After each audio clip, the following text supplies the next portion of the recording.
Hello friends, welcome to my channel. तर आज मी बनवत आहे लहान मुलांना भूक लागल्यावरती होणारा झटकन असा स्नॅक्स हेल्दी रोस्टेड मखाना। मखाना रोस्ट करण्यासाठी एक कढई गॅसवर ठेवा आणि त्यामध्ये 1 टेबलस्पून घी टाकून घ्या। आता ते घी मेल्ट होऊ द्या। गॅस मंद आचेवरच ठेवा।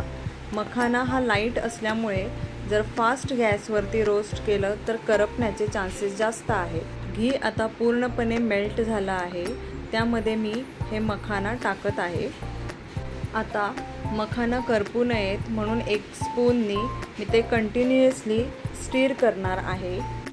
मखाना हलकासा ब्राऊन आणि क्रिस्पी होईपर्यंत आपल्याला स्पूनने तो कढईमध्ये फिरवत राहायचा आहे। फिरवून झाल्यावरती आपण आता त्याच्यामध्ये सॉल्ट ॲड करणार आहे। सॉल्टमुळे मखानाला एक छान अशी टेस्ट येते आणि ती लहान मुलांना खूप आवडते। तुम्ही पण नक्की ट्राय करा। तुमच्या मुलांनाही इन्स्टंट स्नॅक्स म्हणून तुम्ही रोस्टेड मखाना देऊ शकता। रोस्टेड मखाना हा एकदम हेल्दी आणि खूप टेस्टी असा स्नॅक्स आहे।